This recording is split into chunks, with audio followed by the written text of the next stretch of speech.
Leslie and I have been working on bringing in a series of speakers and talking about different people. And one of the people that we started talking about 2 years ago was Barrett Brown, because having watched a number of films on Anonymous and on hacktivism, he plays a central role in many of these, and a central role in what has happened in this issue area. In thinking about his introduction, I was going to talk about a couple of books that he has written, a series of articles. He's an award-winning journalist who received awards for the series that he wrote for The Intercept while in prison. And I could give you all of those sort of standard things, but the thing that struck me was that his own writing actually does much more justice to himself and who he is. And so back in 2011, when he was awaiting trial on 17 federal criminal counts carrying a combined maximum sentence of 105 years in prison, he wrote about his circumstances. The surreal details of the case itself may be found in any number of mainstream and not so mainstream news articles, from which you will learn that I was the official spokesman for Anonymous, or perhaps the unofficial spokesman for Anonymous, or maybe simply the self-proclaimed spokesman for Anonymous, or alternatively the guy who denied being the spokesman for Anonymous over and over again, sometimes on national television to no apparent effect. You'll also find that I was either a conventional journalist, an unconventional journalist, a satirist who despised all journalists, an activist, a whistleblower, a nihilistic and self-absorbed cyberpunk adventurer out to make a name for himself, or a, quote, underground commander in a new kind of war, as NBC's Brian Williams put it, no doubt exaggerating. According to the few FBI files that the Bureau has thus far made public, I'm a militant anarchist revolutionary who once teamed up with Anonymous in an attempt to overthrow, this is again quotes from the FBI this time, overthrow the US government, and on another presumably separate occasion, I plotted unspecified attacks on the government of Bahrain. Which, if true, would really seem to be between me and the King of Bahrain, would it not? There's also a book out there that claims I'm from Houston, whereas in fact I stood on Houston. As to the truth on these and other matters, I'm going to play coy for now, as whatever else I may be, I'm definitely something of a coquette. All you really need to know for the purposes of this column is that I'm some sort of eccentric writer who lives in a prison, and I may or may not have it out for the King of Bahrain. So, this is for Barrett Brown.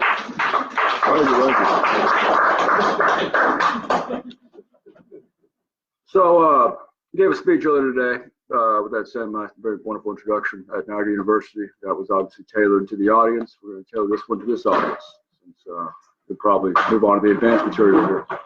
Let me jump right into it here. There are two issues that kind of intertwine, and have intertwined in my experience over the past 10 years, that are both together, combined as they are,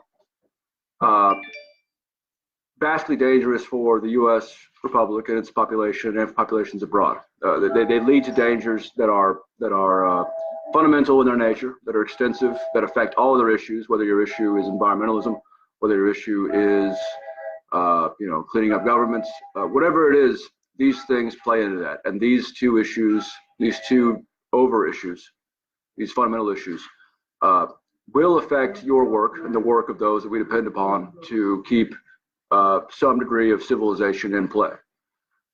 Those two issues are the press's ongoing failures and ongoing failures to correct those failures or even understand them. And the other one is the intelligence contracting industry, the proliferation of privatized, compartmentalized propaganda and surveillance apparatuses that the US government and governments in Western Europe and increasingly in Russia and China as well, and Israel, now all depend upon to provide them the stuff that they traditionally built themselves, within their agencies.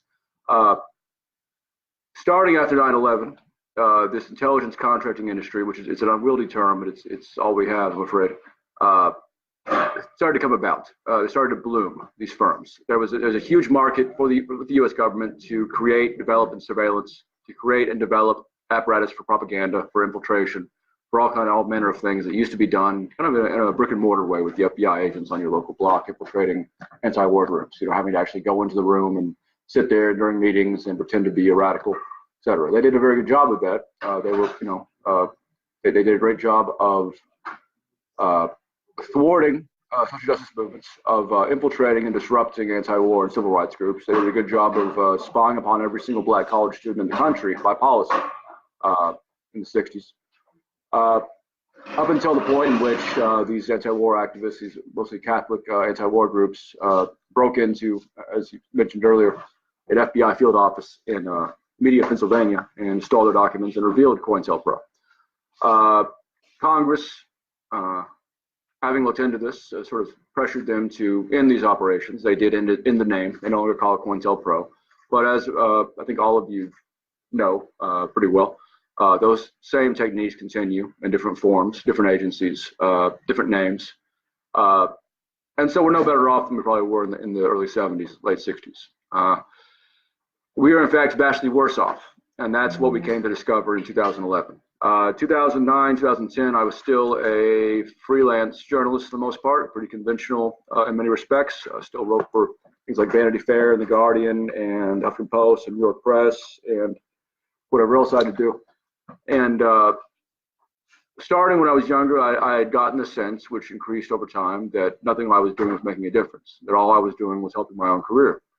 And that, moreover, that nothing anyone was doing, for the most part, in the press, was having the impact that we require it to have if we are to have the civics that we're taught, the civics by which the republic is, has an informed electorate, and to the extent that the informed electorate chooses people who create unfortunate things, those unfortunate things will be discovered by the press, and the press will report on them in a coherent way, and then the public will react, and the legislators will, on the basis of democracy, end those practices. We know that's not always true. We know it's actually rarely true. My argument is that it is, in fact, that the press is in fact worse at its job, and that the citizenry itself is far less coherent than even those of this room could imagine, the press especially. It takes a great deal of time being covered by the press, being in the press, being a press critic, and dealing with the press as a liaison between them and Anonymous to get a sense of how bad it is, how far the rot extends, and how hopeless the situation will be, barring a self-confident, assertive, perhaps super assertive effort to correct the press, to fix the press from the outside. In late 2000, to that end, in order to better illustrate that, in late 2010, I got involved with Anonymous directly. I was invited into a internet relay chat server, which was being used at that time, and it was one of several nodes of operation that Anonymous had been using for the last couple of years to engage in activism. That activism started in 2008 with the Church of Scientology campaign, or the Church of Scientology, which was always a enemy of internet freedom, had this time overextended itself and tried to remove from the entire internet this video of Tom Cruise presenting this very bizarre, incoherent, very telling speech about Scientology and how we're the only guys who can help if you find somebody on the side of the road in an accident. We're the only ones who can help. They're just wild stuff that did not look good for the church. They did all these DMCA notices to try to take it down from YouTube. It kept popping back up. Finally, these guys in Anonymous who had cut their teeth on matters of less consequence, generally disrupting video games, online communities, and amusing data in kind of surreal ways. They put together what they had learned in that process, these trolls. And they decided they were going to now troll Church of Scientology. And what grew out of that was a very unprecedented and very telling campaign that proved a great deal about the 21st century. First of all, it proved that if you can create a framework by which to harness the talents of all these misguided young people, nihilists, perhaps hipsters, careerists, people who have no real morals, you can bring them into a situation in which you have a moral leadership and harness that energy and harness that weaponized, internet addiction and turn it like a laser beam against institutions and go after them in ways that they're not used to and in ways that prove to be very effective very quickly. So that was obviously interesting. It was interesting to those of us watching who knew about this whole culture but weren't really involved in it yet. It was interesting to the intelligence community, as we now know more about. It was clearly an important fact in the 21st century. It clearly mattered. By late 2010, I had written about Anonymous in regard to some of the other operations that it had undertaken. The most important to me had been the one in early 2010, when the Australian government tried to enact this very wide-ranging internet censorship legislation that Anonymous had disrupted via what we call DDoS attacks, which are basically just very blunt force attempts to knock down government websites, sometimes actual hacks in which they replace the websites with messages, with anonymous propaganda, etc. What these things really did, what the end effect of these operations were, wasn't really to disrupt anything in and of themselves, but rather to focus press attention. The press found this very novel. They found it interesting. It involved hackers, which they love. They just love hackers. They can't get enough hackers. And it had a moral thrust behind it by this point. By this point, the trolls and the nihilists and all the people that we now call incels and what have you, they had all kind of been chased off by those of us who were interested more in a civic revival using these procedures than we were in, say, disrupting online video games for fun. So there was an apparatus that existed by the end of 2010 that was capable of doing the things that we were about to do. And so when I was invited in late 2010 to get involved with the Tunisian Revolution, which Anonymous had a hand in due to the fact that several major and non-participants were also major figures in the Tunisian uprising in December 2010. When I came in, they already had everything we needed to do what we proceeded to do over the next few years. They had clever people, they had ideas, they had a mechanism by which clever people can come in, get their ideas enacted in ways that institutions are not capable of doing. They had expertise ranging from all kinds of technical backgrounds to things of my nature, which is journalism, information operations, just all the things, all the little bits and pieces one picks up in the early information age. And because of Anonymous's unusual and very novel intervention in the Tunisian Revolution, which by that point, at that early point, had not yet been covered at all in the Western press or the global press at all, we were able to direct the press's attention to Tunisia. Some of the people were able to prevent Tunisians on the ground in the country and outside the country from being discovered and outed by the government forces. And so, although we did manage to prevent some of these leaders from being captured and tortured, there were a few, like Slim Amanu, who was an anonymous participant from the same server.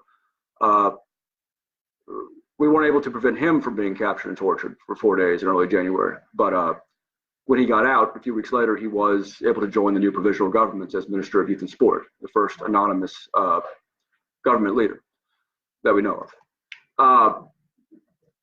There's a lot more to that story that kind of flows to these other stories, but I want to get into some of these other subjects because they are more to the point of what we're going to talk about today. In the next month, what Anonymous had done vis-a-vis Tunisia had captured the imagination of both the Arab world, particularly North Africa, and the press. And so with the help of people like Michael Hastings, who was someone I had worked with on some other things in the last previous years, we were able to kind of make sure that the Tunisian Revolution was seen in its own terms, not as, say, Pamela Geller or Fox News might have put it. They would have called it an Islamist revolution, which it was definitely not, but rather, something that, in a way that the Tunisian people themselves and their aspirations on the whole were able to articulate themselves, and thus prevent any kind of outside interference or minimize outside interference of the sort that could have been viable had the U.S. and Egypt and Israel and certain other countries managed to paint this as an Islamist revolution, which again it was not. Tunisia soon became the first, one of the few shining points of secularist, relatively worthwhile governance in the entire Middle East, and thereby ended the monopoly that Israel has in saying, oh, we're the only democracy over here. Of course, Israel had been one of the countries involved in keeping Tunisia a dictatorship by providing apparatus to the Ben Ali regime. So that was going on. Then it spread to Egypt, became the Arab Spring, it's now called, as of late January 2011. These operations extended, Anonymous was involved in some. Most of it was really basically just young Arab people who may or may not have had skills, internet sort of expertise or interest, but who oftentimes use the internet in ways that was not available to anyone just a few years prior in order to either establish a cogent revolution or to provide a very sort of ominous message to Morocco, for instance, where the King of Morocco decided to just go ahead and just put in reforms rather than let this spread there. There was a lot of successes there after years and years of nothing. of no advancement. And that was important to a lot of people. By the end of January 2010, I was identified by the New York Times as they now knew I was involved in this. I worked with a lot of press to get people, journalists from Newsweek and all that, trying to get in country and talk to the revolution and all that. They all kind of knew where they could come to now to talk about these operations. And so I was appearing in print, as someone associated with Anonymous, while also being a journalist to some bizarre extent. And so around that same time, around the end of 2010, the FBI raids 40 U.S. homes and makes 5 arrests in Britain. Heavily armed raids where the families were corralled into their dens, living rooms, held at gunpoint in some cases, streamed at, all the computers, electronics taken, all the cell phones taken. And this raid of 40 U.S. homes justification was that a month prior, Anonymous had been involved in slowing down the websites of MasterCard, Visa, and PayPal in protest of the economic embargo against WikiLeaks that the State Department just organized. And so that was the situation, that was the sort of conditions, that was the backstory on February 5th, about a week later, when a fellow named Aaron Barr, a former Navy intelligence officer, who had since gone into the private intelligence contracting industry, which we'll be talking about, went to a very naive and very amoral journalist at Financial Times named Joseph Min and said, I have infiltrated Anonymous, and I have identified Anonymous's high-ranking lieutenants and captains and all that. And I happen to know, based on my technique that I've developed, that I will be unveiling. I just happen to be unveiling a talk next week at B-Side, that the procedure exists for why we can identify people who are anonymous, lowercase, who are unknown on the web, using these login times and using this technique I developed. And I'm giving this information to the FBI, and also the founder of Anonymous is a guy named Q, and he's going to retire soon. Stuff that was nonsense, even if you weren't involved with Anonymous. Stuff that the people someone on Reddit could say, "What the hell is he talking about?" Anonymous was never founded. It was a very accidental kind of thing. The bottom line was that this guy was clearly about to go to the FBI with information that was both incorrect in many cases, and which would have gotten more people raided who were innocent, and worse, would have gotten people raided who were guilty of helping Tunisia.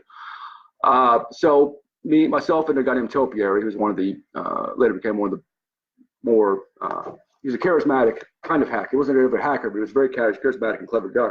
We wrote a little press release kind of called Anonymous Concedes Defeat, talking about how Aaron Barr had collected all the gold rings and gotten through Gaddis's fortress and found our secret headquarters, and he might have even found the press room where the journalists come to talk to us. We don't know what he had, but it was definitely high caliber stuff.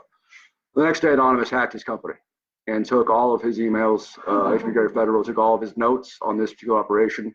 And his parent company, HB Gary itself, his company is HB Gary Federal. And the first thing we did was put those emails out to everyone. And the second thing we did was go through the notes and see what he had, and much of which was nonsense. He did get my name right. My screen name was Barrett Brown with no space. So my actual name is Barrett Brown with a space in the middle. That's my last name. So you got that one. And of course, I was in the New York Times the week before it was involved with Anonymous. But and as we assumed and as we feared, there was a lot of names in there of people who had nothing to do whatsoever with any of this, but had Facebook pages, maybe with a pro WikiLeaks banner or an environmentalist thing. He had identified this one guy named Benjamin DeVries in San Francisco who had no connection to anything, but he thought this guy called Commander X, who he thought was the leader of Anonymous. The real Commander X was some guy who had stumbled into our IRC a few weeks prior and no one really liked. But he was doubly wrong on that. It was a whole thing. Anyway, so we eventually, over the next 24 hours, ourselves and those few journalist outlets that were less intrigued by the hack and more intrigued by the contents of the hack, the emails representing years of correspondence between these firms and other firms like Palantir and the NSA and the FBI and the DOJ, we came across a number of very telling things. The first one was called Team Themis. This was a sort of alliance between these firms, Aaron Barr's firm, HB Gary Federal, as well as Palantir, which is now much more well-known, I believe, due to its founder, Peter Thiel, who was a monarchist, it seems, and who later helped support Trump into office. These firms had gotten together to create a sort of privatized consortium for information operations and black espionage that they would sell or hire out to approved companies. Approved companies in this case included Bank of America and the U.S. Chamber of Commerce. And the way the Bank of America and U.S. Chamber of Commerce, as shown by these emails, found these firms in order to ask for their services and pay for them was through the Department of Justice. Bank of America had, in terms of few months prior, I guess in mid 2010, late 2010, had found it concerning that Julian Assange had stated that they had information on a U.S. bank that had been involved in an array of criminal practices, and that they were going to release information on them. Bank of America saw that and said, "Oh, that must be us. We committed a lot of crimes, so we should go after WikiLeaks." So they go to the DOJ. DOJ says, "Oh yeah, we'll help you go after these groups, and we'll also help you go after their supporters, donors, journalists who are supportive of what they're doing." And so Team Themis comes out of that. So Team Themis, since we now had these emails, was now exposed. It turned out that among the other things they were doing was going after the children of labor leaders and activists, digging up information on their social network pages in order to better assess and better kind of document and surveil their parents. And Aaron Barr had shown this impressive technique in an email to one of the companies involved, one of the clients. And they were also going to go after journalists who were insufficiently opposed to transparency and whistleblowing, like Glenn Greenwald, people at the New York Times. I'm not sure why. A number of other just better journalists as well. And so all of this was in the emails. It was an indefensible conspiracy against the very underpinnings of informed democracy. And it was also the result of a hack, which was very cinematic, and thus the press paid attention. And so HB Gary Federal, the firm that Aaron Barr ran, dissolved about a month later. Palantir put out an apology, said they were totally sorry about this, and it'll never happen again. So on and so forth. The emails are still there. The 75,000 emails remaining are still there.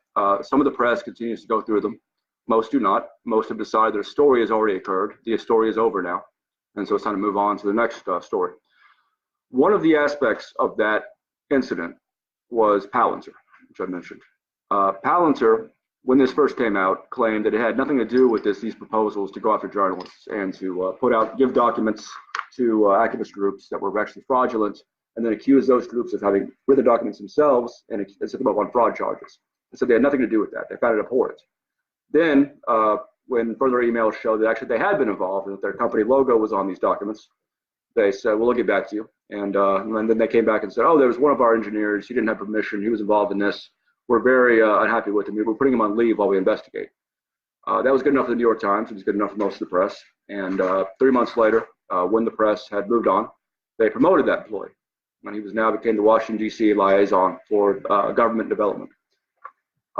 He now works for a firm called Endural, which, like Palantir, is named after some Lord of the Rings bullshit, and does primarily drones using AI to cover the border and identify illegal immigrants. And so he did well for himself, Matthew Steckman. As it happens, the emails showed that the entire company was involved. The Matthew Long, their chief counsel, was in on these emails. Alexander Karp, their president, had been informed of it. That was all pretty clear to us, anyway. It wasn't so clear to some of the outlets that kind of tried their hand at journalism by going through these emails. But it was enough to us that we felt the need to redirect what we were doing. And by us, I mean myself and some people anonymous in my little group I had called Project PM. Enough that we spent the next year and a half compiling a sort of open source database, a crowdsourced research project on these kind of companies, on the capabilities we had discovered, on the companies themselves, on individual employees, and made this all available via a website called echelon2.org. We kept, researching these things throughout that period, and it was this is a telling kind of endeavor, because we did yield, I think, results that if you compare them to what the New York Times or Washington Post or NBC did on this story, I think we stand up. I think we stack up against them pretty well. The FBI thought that too, which is why it was listed on my search warrant in March of 6th of 2012, when they raided my apartment, my mother's house, seized laptops, and left a search warrant listing HB Gary, that same firm, In-Game Systems, one of the other firms involved in that, Project PM, echelon2.org, and Anonymous. So that happened. And so I was not arrested yet. I had just been raided. I had a search warrant. I obviously knew what they were going to do. I knew they were going to find something to pin on me. And they couldn't get me on hacking, so I wasn't a hacker, but they would get me on something. So I gave that to Michael Hastings, that search warrant. He published it on BuzzFeed. Wrote a whole article explaining what this is all about. That this is, that we have been obviously exposing criminal activities, and I've given you a sampling of what we found. There's a lot more, and that they were obviously retaliating. Democracy Now! I went on there and talk on there, but for the most part, and actually Bloomberg Business Week also, to their credit, did also kind of pick up on this early on. Over the next 6 months, we kept pursuing these things. I wrote an email to Glenn Greenwald, who had been one of the journalists who was targeted, and in the team thing, and wrote about it, and said, "Look, in fact, I'm going to read you exactly what I wrote. This is going in my book anyway. The reason I'm doing this is because it kind of plays into some other issues later on. But while I pull this up, 6 months, I'm obviously waiting to go to prison. It's pretty clear what's going to happen. We do as much work as we can. Finally, the FBI tells my lawyer they're going to indict my mother as well in order to get me to cooperate. That part is sort of implied.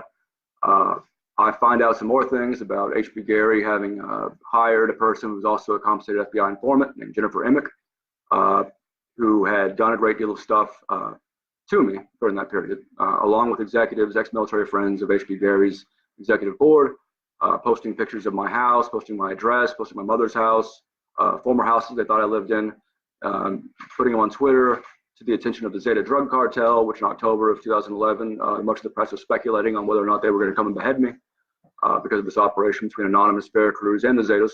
All of these things that would be vastly illegal had we even thought about doing them, but that had been done and documented. I tried my best to get the press to look into this. They covered me quite a bit, oftentimes about things that were silly or unnecessary and just had no public interest. I figured maybe this would be worth their while. I was wrong. They weren't interested. So finally, I just sort of snapped over the mother thing and made a video threatening to investigate that FBI agent who had threatened my mother, and saying that I was going to use the same techniques on him that Aaron Barr and these Team Themis people were, at the behest of the DOJ, planning to use on activists. And we would see if they were illegal when I did them, if not when Aaron Barr did them. It turned out they were. Turned out they were very illegal. The SWAT team came for me about a few hours later. I ended up facing 105 years in prison on 17 different charges, one of threatening federal agents, one of conspiring to make public restricted information on federal agents, one on accessory after the fact, because after a hack of a company called Stratfor in Austin, I had, and that's a very interesting hack because it was overseen by the FBI, it turns out. This guy named Sabu, Hector Monsegur, out of New York, who had been secretly turned by the FBI in June 2011, and who had still orchestrated all these hacks. In the meantime, they knew about the hack before I did, the FBI. Wired knew about the hack before I did. I found out about it. One of the people that worked with me on these things knew about it, and he told me about it. And I was sort of excited about it because it was going to yield more emails showing more wrongdoing, and it did. What I was ultimately charged with in that case, first I was charged with copying and pasting a link to stolen emails from Stratfor, which turned out to include customer credit card numbers, which a link that was already public, that had been linked to by several other journalists, that I didn't know what was in them, as shown by the transcript of the chat. I didn't open the file on my computer. The government's openly showed that, but I was still charged with 22 years minimum in prison for that link. That was on top of the other charges. They dropped those charges eventually because they were rather flawed, even on their face. What I pled guilty to eventually was the one thing I pled to that happened before the FBI got involved with my family was calling Stratfor after the hack and saying, look, these hacker guys who I deal with sometimes, I don't really control them. Turns out the FBI controlled one of them. I can't tell them what to do, but I'm convinced them not to dump all this online directly. I'm going to come to you and ask you if there's anything in there that needs to be redacted. Are there any contacts you have abroad that could get hurt under an authoritarian regime, not ours, but another one, if this were dumped on the internet? And if so, let me know, and I will work with you to make sure that happens. Because right now, I'm not sure what they're going to do. They're talking about dumping them online. And so that was what I was charged with ultimately, accessory after the fact, by helping the hackers get away. It didn't make any sense, and it obviously proves that all this talk, and since the whistleblowing began with Chelsea Manning back in 2009, 2010, all this talk they're worried about who might get hurt by these things was absolute nonsense, and they never believed it. So that's what I got charged with eventually. So I did 4 years in prison, or that and interference with a search warrant for helping my mom hide my laptops in a kitchen cabinet before the FBI had a search warrant. She was charged with interference with a search warrant. No, first she was charged with obstruction of justice, and then pled to interference with a search warrant and got probation. And then the threatening the FBI agent, I did that, and I would do it again. Those things I went to prison for 4 years for. $900,000 in restitution to Stratford. I took the whole bill for what the FBI did and what these other hackers did that I was never really on board for. That was all ordered for me to repay. And so when I write a book or when I write for The Intercept or anything else, which I no longer do, they send a subpoena to the publisher and ask for all communications pursuant to their efforts to collect on that restitution, which they do. They're very good about collecting restitution. They're very on the ball. So I'm in prison for a while. I write these columns for The Intercept about prison. I been about 6 months in the shoe altogether. The whole, sometimes referred to as solitary, but it's rarely solitary. Usually they put 2 men into a cell because they don't have enough space. Continued my work from there. Got out, and there's one aspect of this. There's obviously a lot here to unpack. So let me just go straight up to 2018. The elections occurred 2 years prior. The press has finally gotten the sense that there is something wrong with the internet, that there are methodologies and techniques that are deleterious, that spread disinformation and involve data mining and propaganda in ways that are very dangerous. The kind of things we were trying to tell them 2011, 2012. But now they know it. They don't know exactly what it is. They're being told the wrong things by the U.S. government, but they know something. And then this guy, Christopher Wiley, formerly worked at Cambridge Analytica, a British firm, under SCL, which is his parents' firm, comes out and tells the British Parliament about what happened during the election, which is that Cambridge Analytica, working with a company called Archimedes, another company called Palantir, had scraped Facebook, gotten basically data mined the information of 50 million US voters on Facebook, and used that to create this propaganda output tailored to them to get Trump elected. That was one of the things that happened during the election. A couple other things have come out since. There's going to be more coming out as well, I think, in the next several weeks. And that's even aside from the Mueller report, which will be, kind of largely true, but somewhat false. So that comes out. New York Times, remember, had written about Palantir and Team Themis after it got brought out, after Anonymous unveiled all this stuff. They had written about Matthew Steckman. They had written about what Palantir had done. They had written about what Palantir proposed to do to its own journalists in some cases. And that was in their archives. So you would imagine that when a company like Palantir is named as having been involved in a conspiracy to undermine an election, and of course, most of these people in the MSNBC and all that, they think that that's a novel thing, undermining an election in a country. To that end, so thinking that's an unprecedented thing, which they think it's unprecedented, they think it's novel. You would think that you might spend 20 seconds to search for Palantir in your own newspaper's archives. To see if maybe there's something here that could be relevant, stuff they've done in the past they've been caught doing that might inform this story. But they don't. They don't mention Team Palantir and Team Themis at all. They don't mention their own reporting. They have no idea it happened. They've forgotten. It's already been 7 years after all. Pepperidge Farm remembers. So the article that comes out 2018 in the New York Times notes that Palantir at first had said, no, we weren't involved in this. That's nonsense. And then, oops, here's a document showing they were involved in it. And so Palantir tells everyone, oh, there's this one employee, the lone employee. He worked actually with Cambridge Analytica on this. We don't know how that happened. We're as upset as you guys. I mean, we're really verklempt about this. This is just, this is horrible. Had they gone back and read their own article in 2011, they would have seen that when Team Themis came out, they did the exact same thing. They blamed it on a lone employee who they later promoted and later helped out with his own company. But they didn't do that. Archimedes, which is the other firm involved in this Cambridge Analytica thing, they'd never written about. It was one of the firms we had found in relation to this thing called Romos Coin, which was a vast, very multifaceted data mining apparatus that came out of the H.B. Gary emails a few months after the press had stopped paying attention. And I'd written about for The Guardian back when I was still thought there was any point to writing for The Guardian. And involved all of these different aspects, including data mining, including natural language processing, involving Arabic and Farsi translation software, involving websites that were clearly meant to launder information, all online games, mobile phone games, lots of other companies, as well as Apple and Google, which had both met with Aaron Barr, who you may remember from a few minutes ago as being the guy who dug up information on activist children. Those meetings were established by the emails. I mean, it wasn't just them saying, oh, it wasn't them bragging to somebody else, oh, we're going to meet with Apple and Google and like hustling for business. It was them talking to Apple and Google's national security divisions and arranging a meeting, in one respect at a hotel and the other at, I think, Google's, one of their campuses, as they call it. Wrote about that back in late 2011. Lieutenant Colonel Anthony Schaefer, whose name I couldn't remember during that Niagara talk, but now I can remember it all of a sudden, which is good. Came out. He was the guy who released Able Danger, which is another government program. You know, said, look, yeah, this is the real deal. This is dangerous stuff. It's totally legitimate. Look, it comes from the same emails. Der Spiegel talks about it a bit, and that's it. U.S. media just does not. By this point, they're busy with, to the extent they're recovering, it was about the Zeta operation, which was a whole different deal.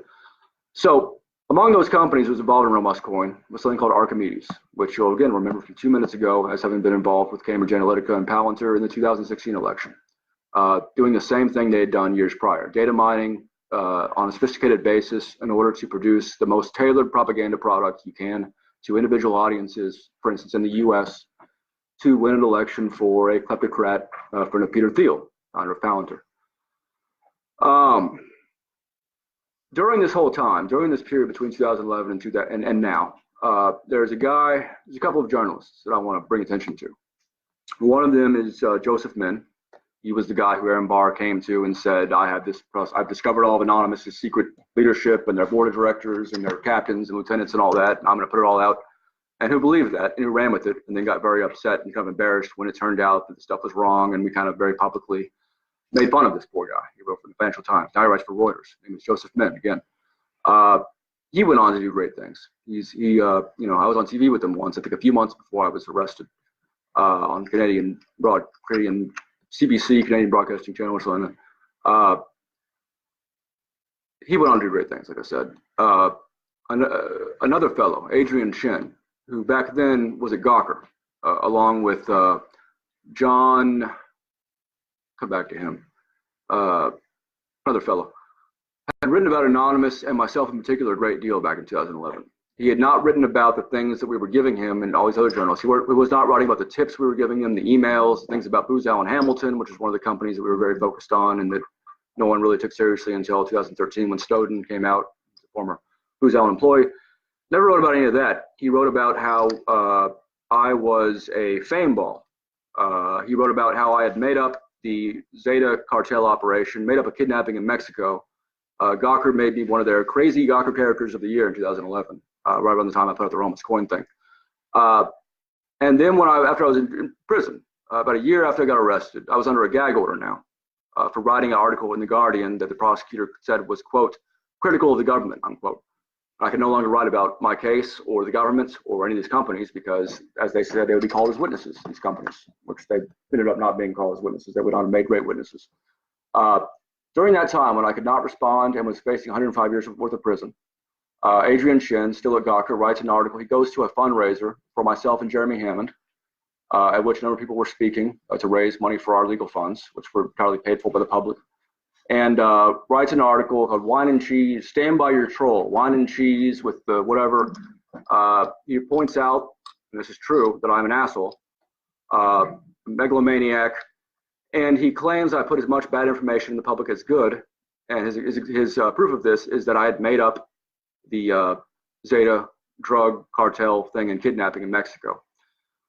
What had actually happened was that New York Times and Gawker and all these other outlets had reported this whole thing as fact, which it was fact, and later on it was better established, and we were capable of establishing at the time because it did involve a Mexican kidnapping. Back then, people like Adrian Shin were like, well, how come they weren't reported to the police? If there was really a kidnapping in Mexico by a cartel, why?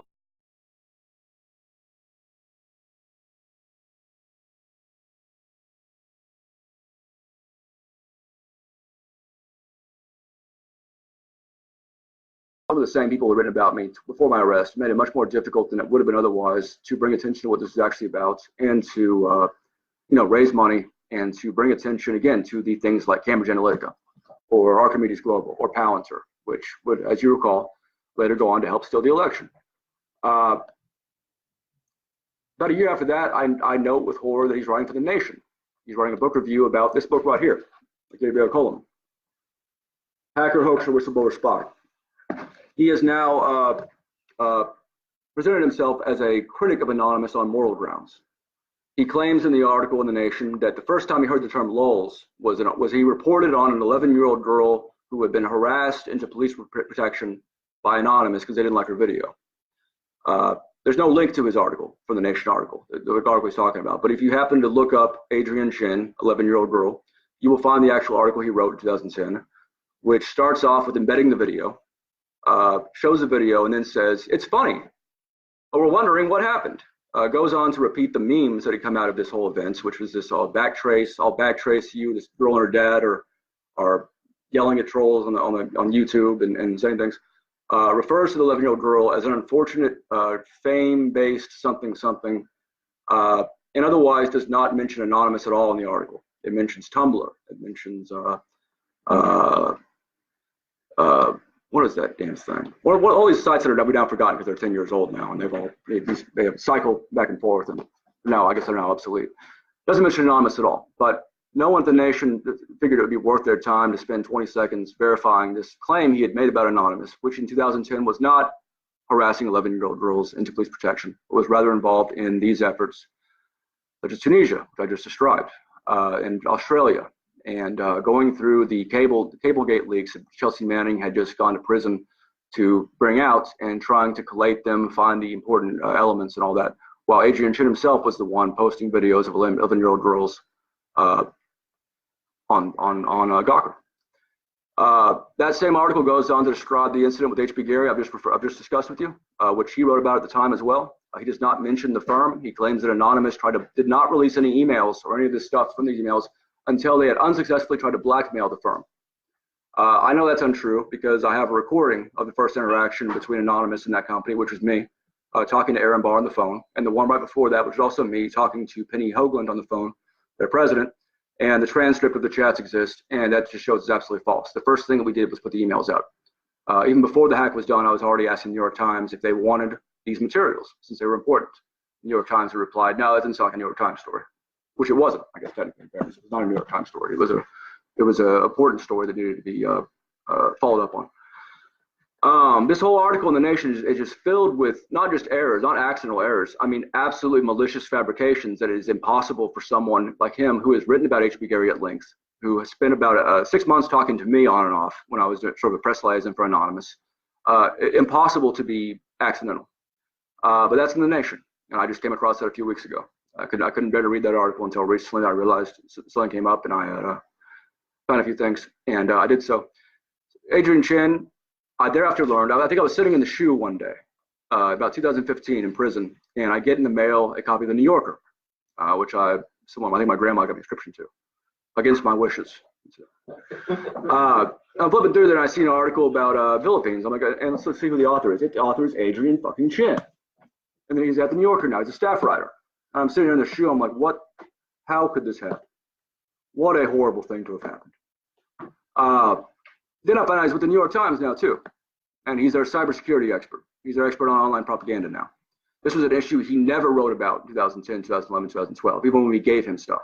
The only time he wrote about a online surveillance or propaganda apparatus was about Trapwire, and the point of the article was that it's no big deal. And it actually had some errors in it as well. I don't know how he got to the fucking New Yorker, for one thing, as a staff writer, which is one of the most desired jobs among careerists. I don't know how he got to the New York Times. I don't know how The Nation picked him up as a critic of Anonymous on moral grounds. I do know how they could have, without me getting out of prison, which luckily I did, to be able to hear and point these things out to him. I do know how they could have avoided that error. They could have read the article that came out right after, in 2014, right after he did that review of The Nation, of this book in The Nation. It was written by Andrew Blake and Dan Stuckey, in the Daily Dot, revealing, based on materials from the Jeremy Hammond trial, that in 2011, this same guy, Adrienne Chin, who was here writing about how Sabu, all these guys, they're all, they're malicious and they're tricksters and they're disinformation artists, and I don't like them, and it's just amoral. And this Gabriel Coleman, she's been taken in by them, and also she's not a feminist because Anonymous has been mean to women, I allege, and I just made up this incident proving it's true. They could have read that article, which shows the transcripts from that trial, shows the discovery from his trial, and shows that in 2011, Adrian Chen, while still working at Gawker, had offered to buy stolen materials from Sabu, the FBI informant, and Lulsec, and these hackers, and even offered them the services of Gawker and their server space in exchange.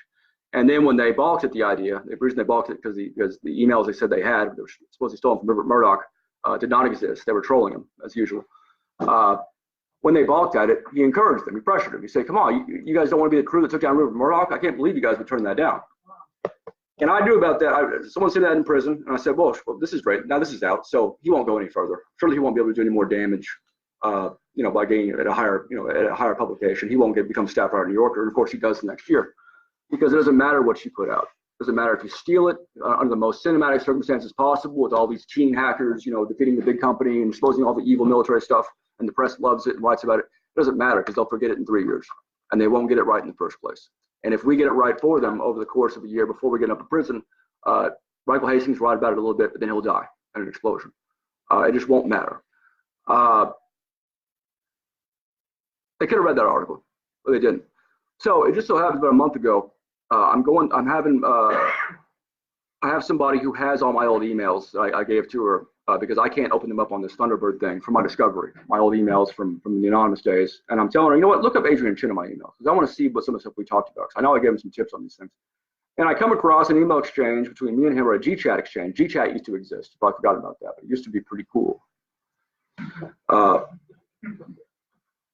I go and I see back in 2011, I think it's April 2011, and then Bradley Manning, as she was then called, we just found out, the whole world had found out, that she was being held in solitary without any kind of clothes or blanket, anything, on suicide watch in a punitive way. And I had gone on TV back then and threatened the Pentagon, and we had said we're going to be doing some operations. We're not going to tell you what they are, but they're going to be something unless she gets the following things, or he gets the following things. And that's stuff we were doing back then. And I had totally not remembered, because so much had gone on back then, was that our original idea was just to call up, just like the press does, call up people who were staffers, guards at the Pentagon, and people who were responsible for Chelsea Manning's condition, and just ask them, hey, so why are you doing this? Is it true that, is this your name? Is this what you do? Blah, blah, that kind of thing. Same thing the press does, which is totally legal. I know, because I was in the press. And I found this conversation, which I'm explaining that to Adrian Chen. He would come to me, as he did many times, to ask, hey, what are you guys about to do? What's going on? And let me read you the exchange. And remember, as I'm pulling this up, Adrian Chen is a skeptic, a critic of Anonymous, because he doesn't think that they're really activists. He thinks that they're pretty bad people that don't really care about activism.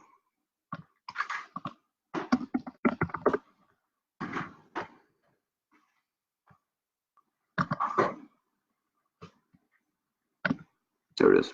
And I'll read this to you. It's not secret, because I already sent this to the editor-in-chief of the New Yorker, or one of the New Yorker's editors, who was Chen's editor, Willing Davidson, which is a great New Yorker name, along with about 3,000 other words of errors and fabrications I found in his previous articles, suggesting that he review everything Chen wrote with him before he left under mysterious circumstances a few months ago.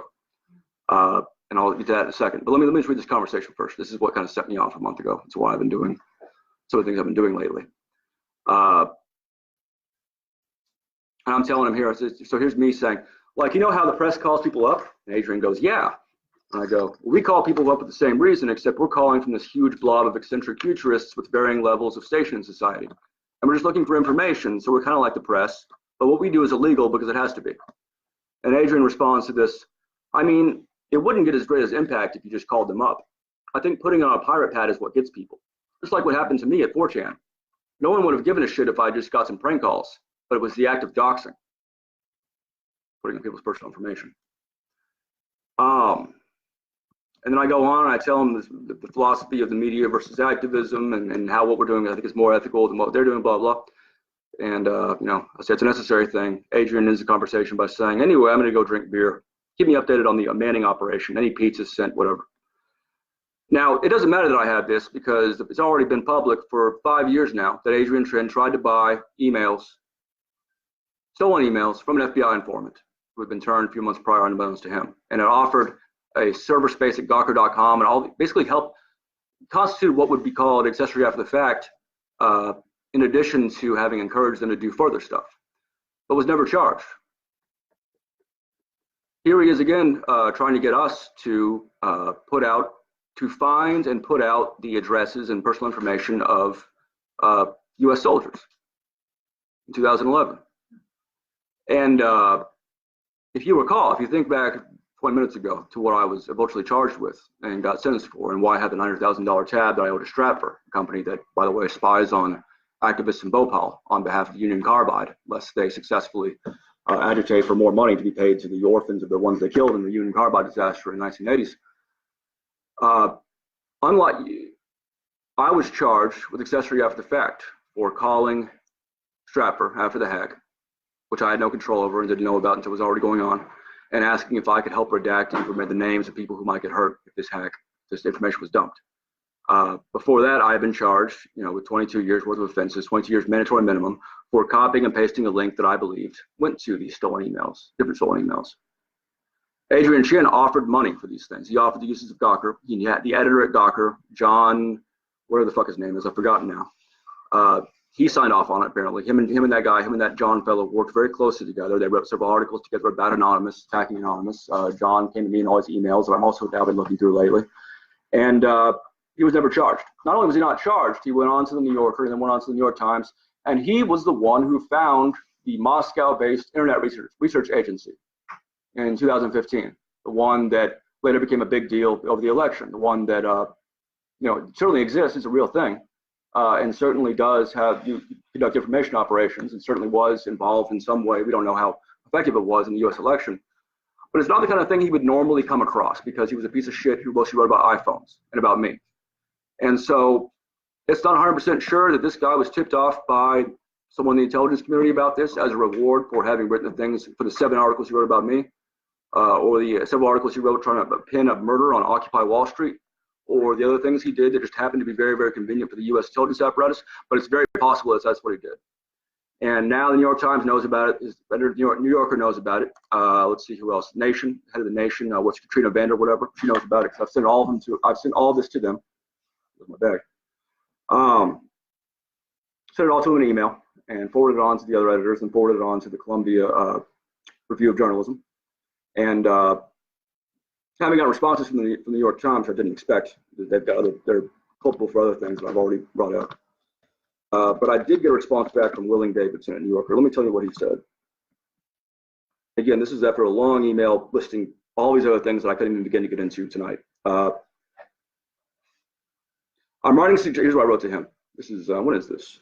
March 6, 2019, the 7-year anniversary of the day I was raided by the FBI for doing less than Chen did. I'm writing to you to suggest that the New Yorker conduct an internal review into Adrian Chen's articles and any research he may have provided to others during his time as a staff writer, given the instances of past misconduct that have been reported elsewhere since 2014, based on court documents, and several more I've compiled in the last week. I haven't yet gone over the articles he wrote under you, but I found last Friday that the single piece he wrote for The Nation contained another fabrication. This is before I found 3 other fabrications, so that's why it's in singular and not plural, that wasn't caught there. And so there's good reason to believe that this conduct continued well past his days at Gawker. And then I, several pages, and don't worry about me blowing my time on this because a lot of this goes in my book, so I killed 2 birds with 1 stone by writing an email to Willing Davidson. But so it wasn't time wasted. And Willing Davidson replies as follows, about a couple days later.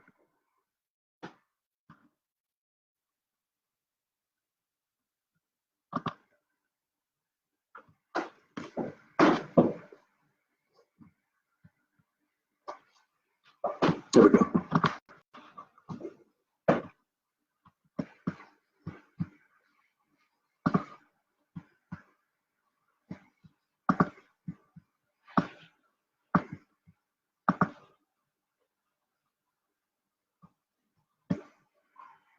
He writes a couple days later, and remember, I've been talking to the New Yorker, I've been talking to another longtime reporter there, Rafi Kachadorian, who I'd known for a while. He's the one I first brought this to attention to about 4 days prior before I sent the email to William Davidson. And then he replied to me a couple of days after I sent my email as follows.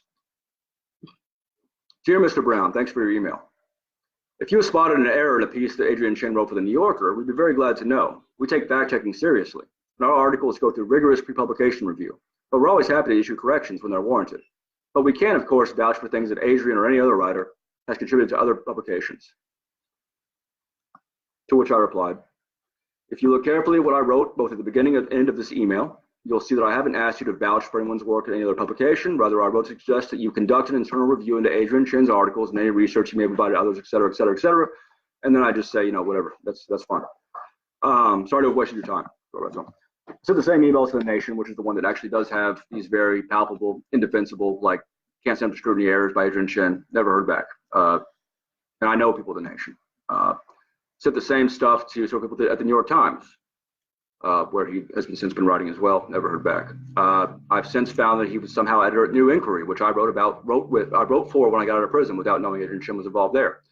And I brought to the attention of the Intercept, which the editor, John something, whose last name I just can't remember for all of a sudden, was the first editor at the Intercept after he had run all of Adrian Chen's stuff and apparently been involved in this attempt to buy stolen emails from Sabu and all these little sec guys, and who just forgot to mention that during my trial when I was being prosecuted for much lesser things. Quinn Norton, who was a journalist at Wired back then, who had linked to the same thing I linked to, did testify in my defense in my sentencing, saying, look, I linked to the same thing for the same reason, if you sentence this person for this, for anything like this. And I should note that although those charges were dropped, the linking charges, due to something called a sentencing enhancement, relevant conduct, the FBI is allowed to, without even evidence, with a lower evidentiary standard, is able to tell the judge, well, yeah, we may have dropped these charges, but we think he did that anyway, and we should add to his other sentence for that relevant conduct, which is what happened, which is why I did more time than expected, and also why they got the tab on the strapper for me. Totally forget, it slipped their minds. John Cook, that's his name. John Cook, when he was at the Intercept, which I was now writing for from prison, starting after my sentencing, and won the National Magazine Award for From the Shoe. Forgot to mention that when he was at Gawker, they had done the same thing and offered money for these things, not because they were activists, not because they were on a crusade to help Tunisia or expose the contracting industry, but because they wanted to be the first to run these supposed emails from Rupert Murdoch that in fact did not exist because they were being trolled. Just forgot to mention it. Forgot to mention Glenn Greenwald, etc. And that's the press. That's the press that has served you so ill that even when we got these things, even when we identified the exact firms that were doing these data mining operations and propaganda output, in the exact same way they did it in the 2016 election, they still could not get the story. And they're still in place. They're still there. They're still winning awards, and they're still making a huge amount of money. And none of them, will ever suffer consequences, because even as I continue to forward this email chain to other editors, other places, what we're going to discover is that no one really cares that much, even the ones you think might care. And that includes Glenn Greenwald. That includes the Intercept, which I'm sorry to say, some horrible things that are going to come out soon about what that was. And I don't know the exact nature of it, but the stuff I know has less to do with anything revelatory, more to do with incompetence, but other worse things are going to come out. So there you go. So over the next 20, 30 years, we will either have a cohesive framework for mass collaboration that allows us to harness the talents and energy and skills and knowledge bases of huge numbers of people around the world who all agree on this, basically the open society, as we might call it, who agree in individual dignity, who agree that states should be watched carefully, who agree that corruption should not be tolerated, that it's not a fun, cute thing, that it should be stopped in its tracks, who agree these intelligence contracting firms like Cambridge Analytica, Booz Allen Hamilton, Palantir, so on and so forth, all have to be wiped out. We will either have that, or we will have a kleptocracy beyond that you cannot even imagine. Those are our two options. And the press is not going to be enough to help you. There's a number of procedures, having said all these horrible things, there's a number of procedures that we can put into place that will make this smoother, that can make this easier. One of them is crowdsourced research, which is the exact methodology we used back then to discover all these things in the first place, that and hacks, which, And that can be done using existing documents, using things that are already out there that are not put together properly. That can be pursued. It can be done by volunteers without any money. We've done it before, and we're going to do it again. And we're going to offer this free to the press. We're going to say, look, you cannot do this. You don't realize it, but your stuff is erroneous, and we've documented it here. Here's an example. Here's stuff I was covered. Here's what's been said about me in these high-end publications by Pulitzer Prize-winning reporters, and it's wrong. And rather than me prove it wrong, here it contradicts your reporting. Here's the two articles. One's some hacker, one's some this. Can't be true at once. We're going to do that, and we're going to offer them the assistance of these crowdsourced, volunteered sort of cadres of the same sort we use, that can be curated, that will take no time, no resources. It's even good for lazy journalists who don't care, because it will save them time. There's no reason not to use these things, and we'll be making those available on an ongoing basis. And the alternative will be that we will use these things to go over your publication and find all the errors and just emphatically repeat them over and over again. And so with the carrot and stick method, as I guess the government's tend to call it, we will either make some progress on this issue, and next time there's an election, the press will be ready to pursue that based on expertise and past expertise, rather than just who happens to live in New York right now and is friends with another guy who works in New York, or whatever, however this happened. They'll either get it right or they'll get it wrong, and then we'll have a stronger case. The case will be made either way. So if you're interested in that sort of thing, then go to pursuanceproject.org and sign up there with your email address. If you don't want to use an email address, there's other ways you can do it, and you will be informed when this framework comes out. And you'll be provided with opportunities to get involved in the various different kinds of crowdsourced civics and crowdsourced journalism that we've been playing kind of for 10 years now, and now we're going to get right. Thank you again for having me. Before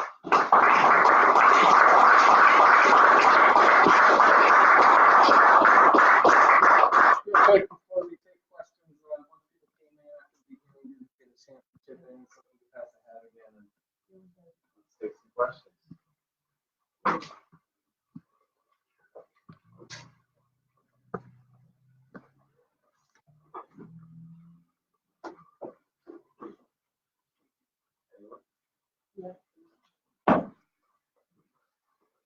Yes. So it's kind of still trying to put it together myself, so bear with me. You talked a lot of shit about a lot of press outlets. We also hear from, I don't even want to say his name, but the president, fake news. There seems to be like that. It's unfortunate, yeah. Yeah, right. Because you're going after something that's already being going after the wrong reasons, and so the risk is always that you feed into that. And that happened with my case. I mean, Roger Stone and them were using my situation as ammo to help Trump. And a lot of them, WikiLeaks, Assange, and them assumed that when I got out, I was going to be okay with what they did. Now, and that was not correct. And so, but nonetheless, everything you do has a use for somebody else. So if you attack Trump, you are accidentally helping the CIA, NSA, FBI, and if you attack them, you're helping Trump. And so, it's an age in which nuance is needed more than ever, and in which nuance is hard to establish, hard to articulate, especially when we have Twitter as a major forum. And so that really requires that you have the ability to say one sentence and immediately say the next sentence, and make sure that you're because all that matters. So Henry Kissinger one time said something about Nixon that was very interesting. You read it I reviewed some of Kissinger's memoirs while I was in prison, so for my article. They weren't good reviews. But he did say something very interesting about Nixon. He said, it took me a while to get used to Nixon's speaking style, but to him, and I'll let you, I know you have more questions, I just wanted to put this in. Oh, that's it, okay. He said, to Nixon, words are like billiard balls. It's not the ball itself, it's the carom, it's where it's going. So he wouldn't say, like, I want you to fire this guy. He would say, I think Roger's, I don't know, he's a family man. He's very big family with lots of, he would not directly say what we wanted to say. He would try to put these things in a direction where you would catch them and say, oh, that's what you mean. And that's exactly how the whole country has become.